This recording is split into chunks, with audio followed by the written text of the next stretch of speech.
Sa tapat ng Cogon Public Market sa Cagayan de Oro City, si Mary Jane babad na raw sa katitinda ng prutas na ito. Baka pwede mo naman daw bilhin. Chupa-chupa fruit, sir. Huy, ano raw? Ang sarap ng chupa-chupa. Pag ninunguya ko yung chupa-chupa, creamy siya at saka malambot. First time ko po makatikim ng chupa-chupa. Kapag natikman, ayaw mong tigilan. Bago pa kayo maeskandalo, ang inilalako ni Mary Jane ang prutas na ito na pabilog at may makapal na tangkay, kulay brown ang balat at matingkat na kahel o dilaw naman ang laman. Ito raw ang sapote. Hindi nga lang kalasa at kakulay, nung kulay brown na parang tsokolate. Pero ang tawag daw dito ng nakararami rito, medyo bastos. Chupa-chupa fruit, sir. Bakit naman kasi ganon ang tawag nyo sa prutas na ito, Mary Jane? Ang kahulugan ng chupa fruit sa Bisaya, sep-sep. Para raw matikman ang napakatamis nitong katas at laman, kailangan daw itong sipsipin ng sipsipin ng sipsipin. Ang tinda ni Mary Jane nagmula pa raw sa bayan ng Manolo Fortich sa Bukidnon. At para masigurong matamis, si Mary Jane may tip. Kung malambot na siya, hindi na yan matamis, overripe na yan. Iganon mo lang. Yan o, pwede na. Ganon. Yung matigas, pwede yung gamitan ng kutsilyo. Pag matigas, iganyan lang, 2 hiwa. Na ibebenta raw ito ng 120 pesos kada kilo. Hindi lang daw masarap, masustansya rin. Parang mangga at saka papaya. Mawala ang mga mga sakit namin. Ang chupa-chupa ay mayaman sa fiber at ito rin ay nagtataglay ng vitamin A at meron din siyang carotene, orange pigment siya na nagtataglay ng antioxidant. Tuwing tabo o market day naman ng bayan ng Calape sa Bohol, dagsa ang mga mamimili sa sulok na ito ng kanilang pamilihang bayan para makabili ng isang klase ng merienda na dito lang daw matitikman.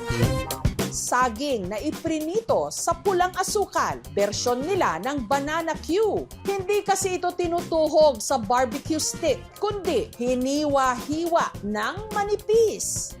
At ibinibenta na parang pamaypay o kwintas. Ang tawag nila rito, tinunlog. Salamat. Iisa na lang daw ang gumagawa at nagbibenta nito sa buong Calape. Si Indang. Noon po ma'am, marami nang gumagawa nitong tinunglob. Hindi man sila nakapatuloy kasi mahirap to eh. Ang gamit ni Indang na saging sa pagluluto nito, hindi saba, kundi yung tinatawag nilang sarabya. Nindo to nga saging kay uga. Naiuban saging kay malagkit man. Tubigo nun ba? Hiniwa ito ng manipis. Para pantay ang gayat, gumagamit si Indang ng slicer. Nag-utro ko og kuan, kutsilyo man ta to. Manang nangita mo kog dali ra ba? Maning slicer akong gamit. Itinusok sa stick na galing sa puno ng buli o palm tree. Matibay. Matibay talaga to. Katuwang ni Indang sa paggawa ng tinunlob ang kanyang mister. Pagkatapos, pinagsama-sama para makabuo ng korteng pamaypay. Kayo nga nila, lain magtanawon. Manang ipurmag pamaypay. Isinalansan niya ang mga ito gamit ang steel matting screen. Kapatid ko naggama ni. Sa isang lagayan, naghalo naman siya ng tubig at pulang asukal. Ilalagay ko sa kaldero. Sunod na pinakuluan ang mixture. Pagkakulo, sunod ng inilubog ang isinalansang mga saging. Mag-sticky na ang kuan, ang kamay.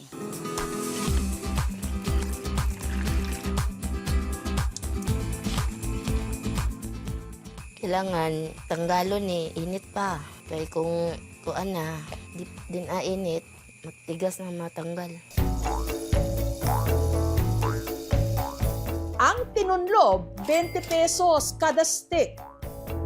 Mura sa klasag, balanakyo, ang kalahayaan sa kuhan kay humok, ang balanakyo kini kay crispy at Si Indang, 3 dekada na raw nagluluto nito. Nung bata pa ako, nakatira po ako sa aking mga lolo at lola. Itong negosyo na to, galing pa to sa kanila. Balak ko po ipamana sa anak ko na babae. Dito pa rin sa Bohol, sa bayan naman ng Inabanga, ibinabagsak ang samut-saring lamang dagat, fresh from the sea. Pero sa dinami-rami raw ng mabibili rito, ito ang patok sa mga suki ni Emiliana.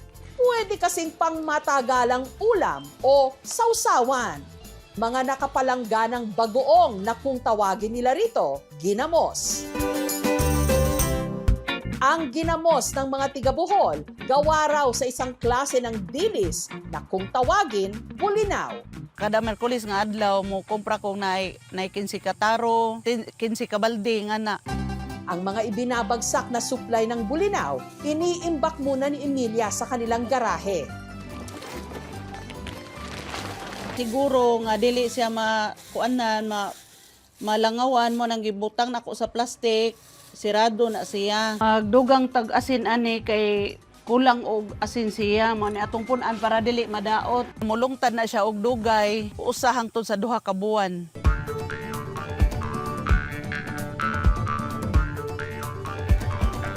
Ang benta niya sa bulinaw mula 20 hanggang 100 pesos.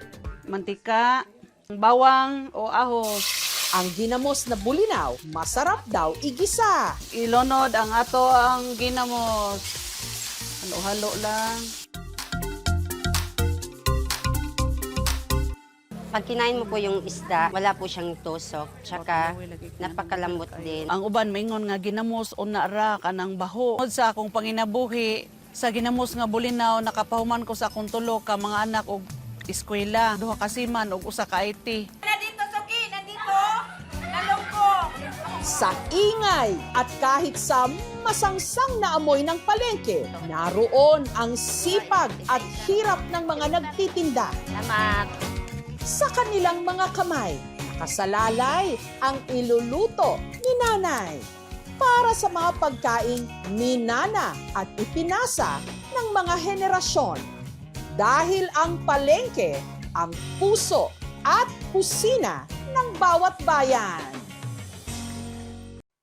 Thank you for watching, mga kapuso. Kung nagustuhan niyo po ang videong ito, subscribe na sa GMA Public Affairs YouTube channel. And don't forget to hit the bell button for our latest updates.